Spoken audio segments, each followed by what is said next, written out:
เชียงใหม่สืบสานเวลาผ่าน131 ปีนานไกลวัดพระบาทอุดมรุ่งเรืองงามตาเจ้าเนื้อบุญธรรมสายของปวงเชียงใหม่ปกครองเมืองฟ้าทุ่มเทแรงกายแรงใจทุกชาติพันธุ์รวมใจรักษามัคคี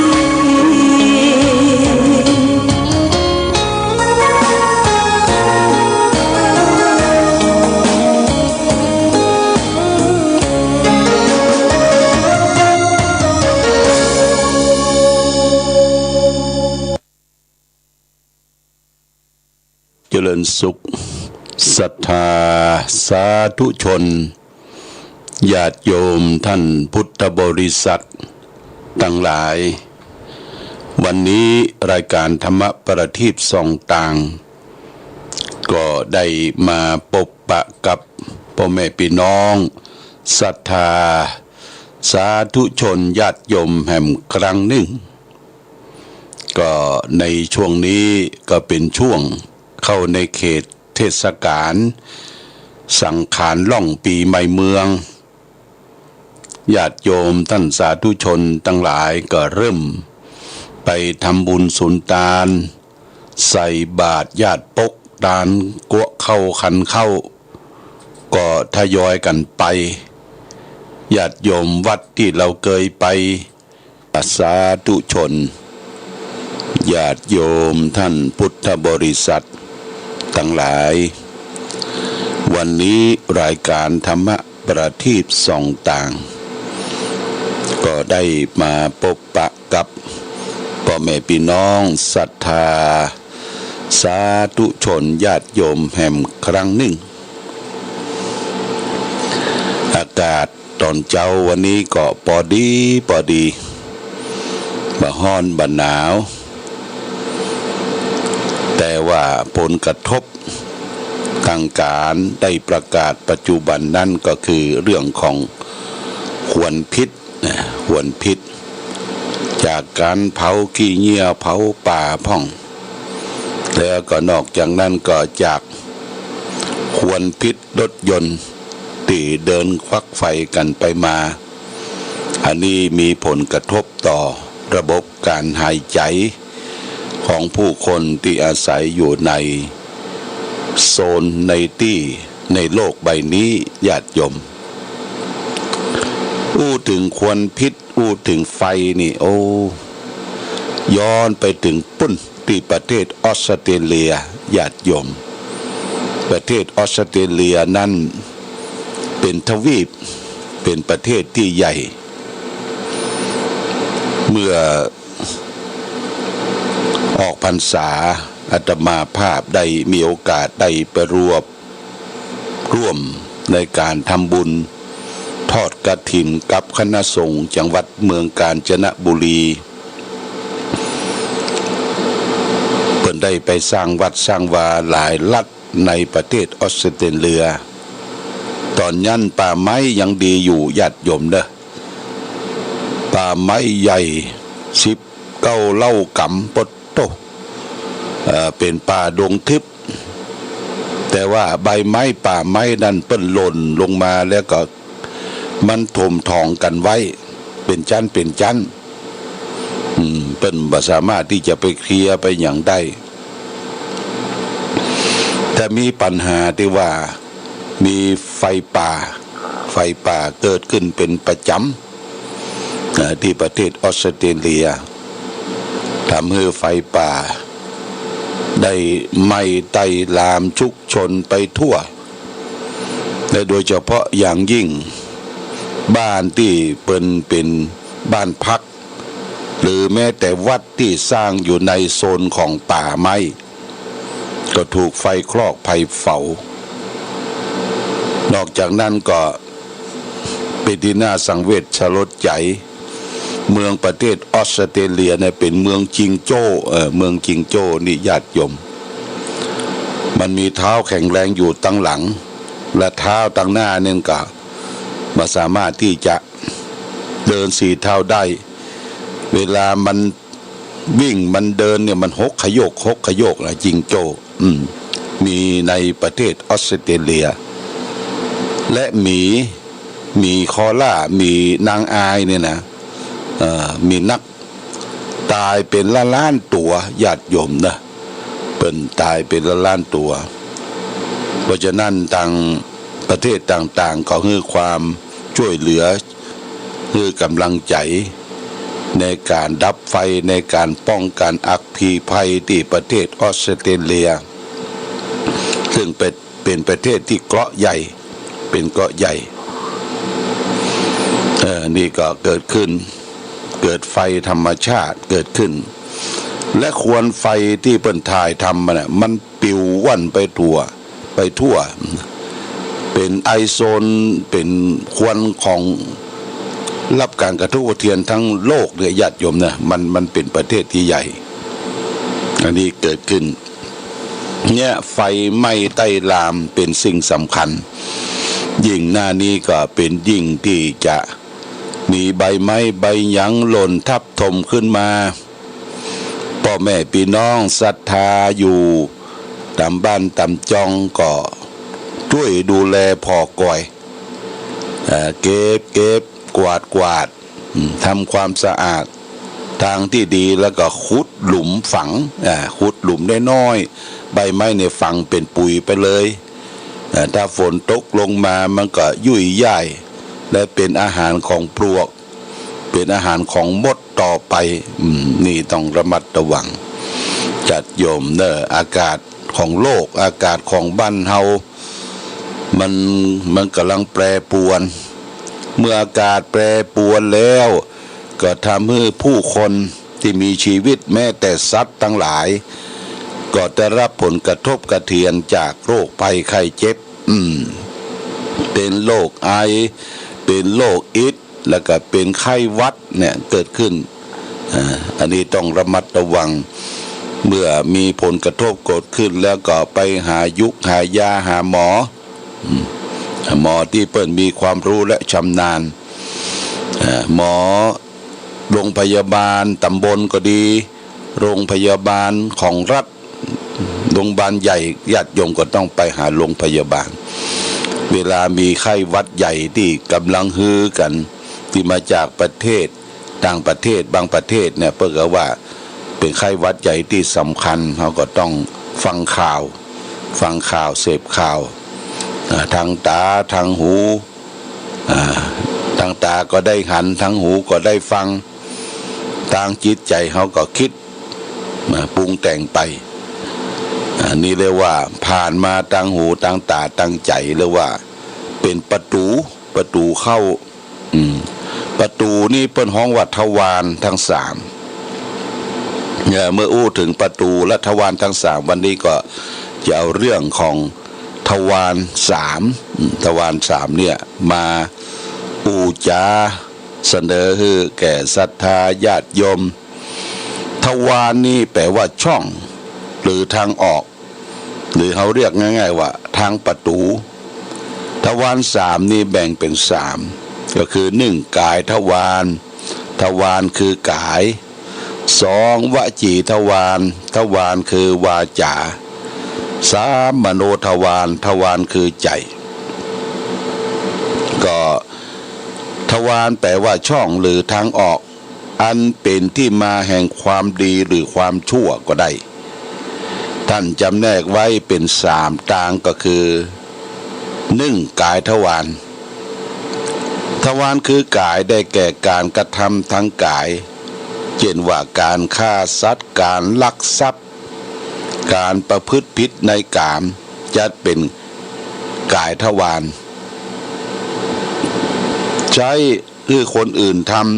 ำจัดเป็นวจีทวารกายทวารนี้ถ้าแสดงออกในด้านดีก็เป็นว่ากุศลกรรมนะถ้าแสดงออกในด้านที่ดีเรียกว่าเป็นกุศลกรรมถ้าแสดงออกในทางบดีทางกายเรียกว่าอกุศลกรรมญาติโยม คือการกระทำนะทั้งดีและทางชั่วนี่คือทางกายทีนี้ทางวจีทวารคือทางวาจาประตูทางวาจาก็ได้แก่การแสดงออกทางวาจาเช่นว่าเป็นพูดโกหกพูดคำหยาบพูดส่อเสียดพูดเพ้อเจ้อจะเป็นวจีทวารถ้าทำกายวิการเช่นว่าพยักรับถ้าทำกายพยักรับนี่ชื่อว่าหรือจะสันศีรษะหรือกระงอกหัวเนี่ยก็จะเป็นกายทวารวจีทวารนี้ถ้าแสดงออกในทางด้านดีก็จะเป็นกุศลกรรมเช่นเดียวกันถ้าแสดงออกในทางบดีก็เป็นอกุศลกรรมเช่นเดียวกันทีนี้มาถึงมโนทวารทวารคือใจ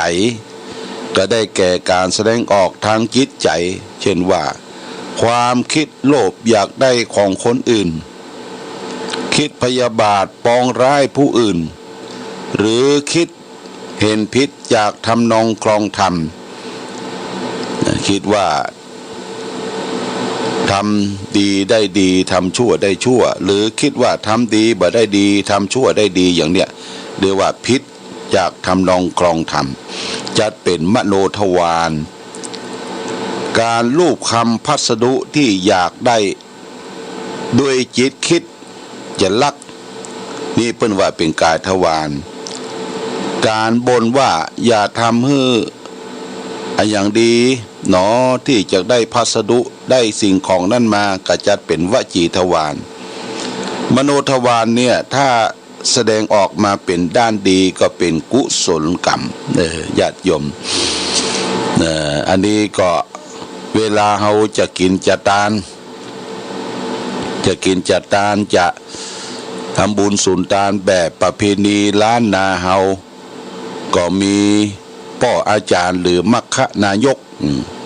พ่ออาจารย์มัคคนายกก็มานำกินนำทานก่อนจะถวายทานสังฆทานเข้าน้ำปัจจัย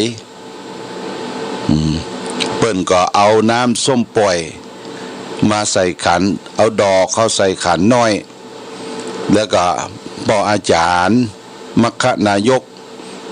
พ่อนานเปิ้นก็จะมาโยงโยงน้ำส้มปล่อยก่อนโยงน้ำส้มปล่อยโดยกล่าวถึงว่าขอโทษขออภัยทำอันอย่างลงไป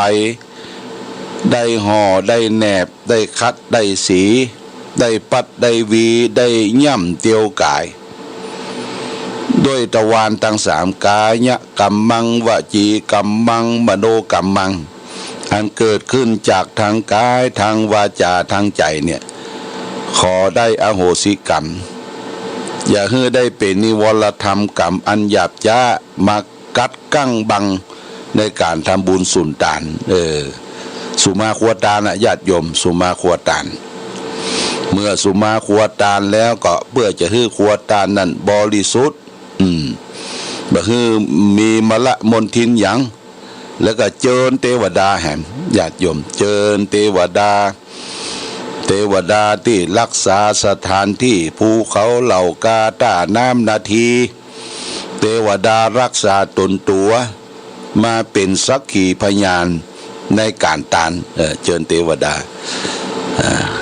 เรียกว่าสุมาครัวตาลเจิญเทวดาแล้วบางทีทางเมืองเหนือเขาก็โอกาสเว้นตาล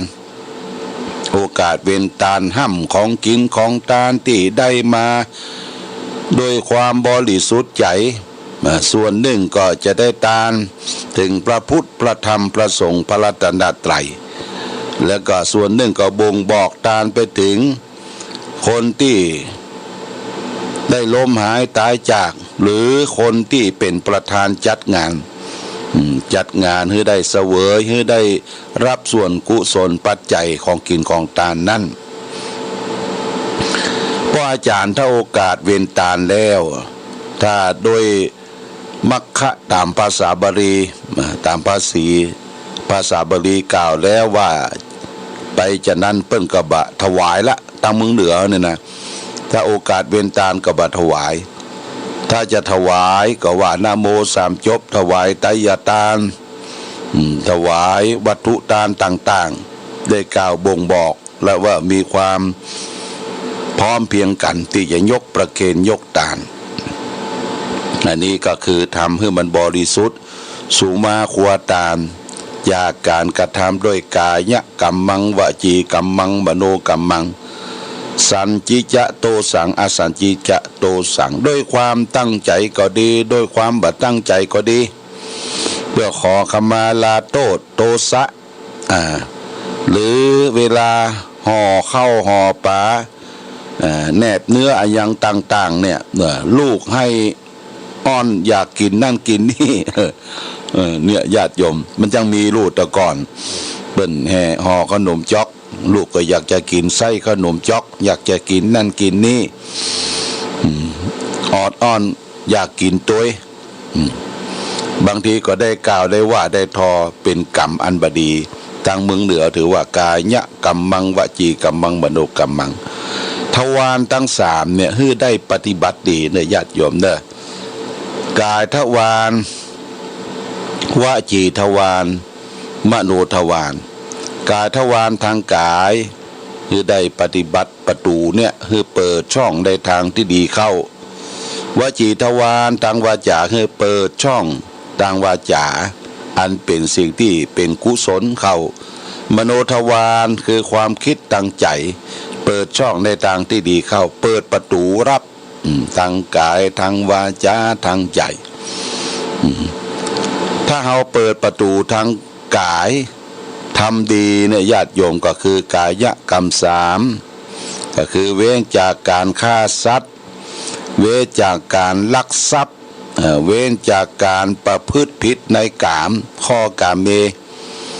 ในส่วนที่เป็นกุศลก็คือทำเว้นเวรมณีเว้นจากสิ่งเหล่านี้เว้นจากการทำความชั่วฆ่าสัตว์ตัดชีวิตลักเล็กขโมยน้อยยิบโชยของบุคคลอื่นและก็เว้นคิดนอกอกนอกใจที่รักษามีเมียแปลงของตนเองนี่กายกรรมสามต่างคือเว้นบ่เปิดช่องบ่เปิดประตูในทางความชั่วที่จะเข้ามาสุมรุมกุ้มอยู่ในจิตในใจโอ้ที่เดือดร้อนวุ่นวายเต้ามาหันถึงวันเนี่ยพอเขาเปิดประตูฮับโลญาติโยมเปิดประตูฮับเปิดประตูทางกายเนี่ยเปิดฮับการฆ่าสัตว์แต่ชีวิตเบียดเบียนกันคิดโลภคิดอันเบียดบังช่อฉนข้อฉนคอรับชั่นอย่างต่างๆนี่ทางกายแล้วก็คิดหันเปิ้นงามน้อยบ่ได้หันเปิ้นหล่อน้อยบ่ได้หันเปิ้นอูดีน้อยบ่ได้เนี่ยเปิดประตูช่องทางข้อกามเมยินดีที่จะไปเล่นจู้สู่นางทำความผิดทางกายเมื่อเปิดช่องทางบดีเกิดขึ้นเนี่ยก็ทำให้เกิดความทุกข์ละมันไปปรุงที่จิตใจปุ่นญาติโยมจิตใจเป็นส่วนกลางเนี่ยคนทุกข์คนยากคนลำบากปัญหาเกิดขึ้นถึงวันนี่ก็พอเปิดประตูกายเปิดประตูกายเปิดประตูทางวจีทวารทางวาจานี่ก็คือถึงวันก็บ่ใครทำอย่างให้มันเป็นประโยชน์ใดเปิดประตูทางวาจาเป็นคนพูดเท็จเป็นคนพูดส่อเสียดเป็นคนพูดคำหยาบเป็นคนพูดเพ้อเจ้อเหลวไหลไร้สาระหยัดยมปากแจ้วันค่ำเอาเรื่องคนนั่นเรื่องคนนี้ไปถามไปถามเรื่องหูมดอะญาติโยมแต่ตัวเองแก้ไขตัวเองยังบ่ได้เนาะยังบ่ได้เท่าไปถามอย่างแบบนักข่าวช่อง7ช่องอย่างต่างๆเนี่ยญาติโยมศูนย์รวมข่าวนี่ก็คือทางวจีทวารเปิดช่องเข้ามารับรู้เรื่องทั้งหมดนะญาติโยมรับรู้เรื่องทั้งหมดเนี่ยพูดเท็จพูดส่อเสียดพูดคำหยาบอันนี้ก็พึงไว้ตืดไว้ถ้าเปิ้นเล่ากันอู้กันถ้าไปฟังแล้วมันบ่เข้าท่านี่อย่าบ่ต้องเข้าไปญาติโยมปลีกตัวออกมาเดี๋ยวเขาจะถูกว่าเป็นคนขี้เหล้าขี้ยาขี้สาธยาย เปิดประตูตังวาจาเกิดขึ้นมันก็ทำให้เกิดความเดือดร้อนเกิดความทุกข์ปัญหาเกิดขึ้นปรุงแต่งในจิตในใจเฮานี่เป็นประการที่สองวจีทวารมโนทวารคือเกิดขึ้นทางใจนี่ใจมันคิดนะใจมันคิดโลภอยากได้ของคนอื่นเขาคิดพยาบาทปองร้ายเขาคิดจังคนนั่นจังคนนี้ความคิดเนี่ยญาติโยมแม้แต่ไปหันเปิ้นเตื้อเดียวไอ้นี่มันบัดถูกตาพอมันคิดอยู่ในใจละญาติโยมนะมันบัดถูกตาบัดถูกใจเขาอ่ะเดี๋ยวว่าคิดคำเดียวไปละคิดพยาบาทคิดจังคนนั้นคนนี้และเห็นผิดไปตามทำนองกองธรรมคือเห็นว่าทำดีบ่ได้ดีทำชั่วได้ดีเป็นต้นอันนี้ญาติโยมต้องเข้าใจทำดีทำชั่วนะไม่อยู่ที่ใจเนอะอยู่ที่ใจเฮาบางคนก็บอกว่าทำดีได้ดีมีที่ไหนทำชั่วได้ดีมีถมไปนี่ไปคิดอยู่ในใจว่าทำดีถึงวันเนี่ยญาติโยมขอให้มันร่ำมันรวยถูกหวยรวยเบอร์เป็นเศรษฐีเป็นคนมั่งคนมีเนี่ยทำดีอยากให้เป็นอย่างนั้นทำชั่วเขาก็มองว่าคนที่ทำชั่วมันอย่างได้ดีได้ดีจะได้คนเฮาบ่ได้มองเจาะลึกไปมองผิวเผินข้างนอกว่าเปิ้นทำชั่วค้าขายของผิดกฎหมายบ้านกฎหมายเมืองทั้งที่หู้กันอยู่เดี๋ยวญาติโยมสร้างความเดือดร้อนให้แก่ลูกหลานเยาวชนอย่างเรื่องของยาเสพติดเป็นต้นเนี่ยญาติโยมเปิ้นอย่างมาล่ำมารวยเขาก็ว่าเปิ้นทำชั่วอย่างได้ดีได้ทรัพย์สมบัติเหล่านั้นทางพระพุทธศาสนาว่าบ่ใช่ของดีนะญาติโยมมันเป็นของฮ้อนบางทีเปิ้นก็ยังจ้องอยู่ทางราชการบ้านเมืองจ้องอยู่ว่าจะจับจะยับบ่ได้โรยขึ้นมาผิดปกตินะญาติโยมมีความโรยผิดมาปกติบ่ใช่ยากการอย่างอันล่องต้องแต่งบ่ใช่มีกิจการอันใดที่สำคัญใหญ่โรยขึ้นมาจะใดนี่ทางการบ้านเมืองเพิ่นก็ว่าเนี่ยมันจะต้องมีอย่างผิดปกติไปยึดทรัพย์พ่องไปสืบเสาะพ่องว่าต้นทางปัญหาเงินที่ได้มาจากที่ไหนตังใดเนี่ยเฮาเป็นคนชมคนดูตังนอกเปิดว่าทำชั่วอย่างได้ดีการได้เงินได้ทองได้เข้าได้ของสมบัติพัสถานนั้นไม่ใช่เป็นของดีนะญาติโยมนะหลักสัจธรรมคำสอนพระพุทธเจ้าว่าทำดีย่อมได้ดีทำชั่วย่อมได้ชั่วทำดีย่อมได้ดีได้ที่ไหนได้ที่จิตที่ใจเฮาก่อนได้ดีจิตใจเบิกบานแจ่มใสถึงแม้ว่ามันจะทุกข์จะยากจะลำบากแต่จิตใจเฮาดีบ่ต้องนอนหวาดผวากินฮ้อนนอนอุ่นกินฮ้อนนอนอุ่นบ่ต้องไปหวาดผวาไปกลัวมันต้องบัดย้ายที่นอนไปหั่นไปนี่เนี่ยมันได้ที่ใจแล้วก็สุขภาพก็ดีญาติโยมนะสุขภาพดีสภาพร่างกายจิตใจดีบ่ไข้เจ็บไข้ป่วยตรงกันข้ามที่เปิ้นได้เงินได้ทองมีเงินมีทองได้มาโดยทางทุจริตต้องนอนหวาดผวาฮ้อนอกฮ้อนใจบางทีก็ปุ้นละลามไปถึงครอบครัวถึงลูกถึงเต้าญาติโยมถึงลูกถึงเต้าลูกเต้าก็ไปติดยาเสพติดอย่างต่างๆนี่มันเป็นผลกรรมเป็นปัจจัยเป็นผลกรรมปัจจัยที่ได้สร้างได้สมได้กระทำมาอันนี้ก็ผ่านเป็นข้อคิดสะกิดเตือนใจที่เฮาว่าทำดีย่อมได้ดีทำชั่วย่อมได้ชั่วแต่ว่าเฮามองอยู่ทางนอกเพราะว่าทำชั่วอย่างได้ดีได้เงินได้ทองอันนี้เข้าใจผิดคิดไปเป็นอย่างนั้นนี่ญาติโยมทำดีย่อมได้ดีเนอะได้ที่ใจเฮาก่อนได้บุญได้กุศลบ่เจ็บบ่ไข้บ่เมื่อยย่าอย่างก็พอกินพออยู่ดำเนินชีวิตบ่ต้องไปขวายกันญาติโยมบ่ต้องไปขวายบ่ต้องไปอิจฉากันคนเฮาก็อยู่ในโลกเนี่ยช่วงหนึ่งของชีวิตเท่าอันพอกินพออยู่ตามหลักเศรษฐกิจพอเพียง ตามหลักที่พระบาทสมเด็จพระเจ้าอยู่หัวรัชกาลที่9เปิ้นว่าคนเราต้องมีหลักของความสันโดษยินดีในสิ่งที่เฮาได้พอใจในสิ่งที่เฮามีแต่ว่าสันโดษพอกินประโยชน์นั่นก็เป็นการดำเนินชีวิตที่ถูกต้องเพราะฉะนั้นก็หิหาตามกำลังแข้งกำลังขาสติปัญญาของภัยก่อนมันขอให้เป็นไปในทางสุจริตญาติโยมจะไปทุจริตสุจริตเนี่ยมันกินไปนานคดกินไม่นานซื่อกินไปนานเล็กงอใช้แป้งคิด ธงชาติและเพลงชาติไทย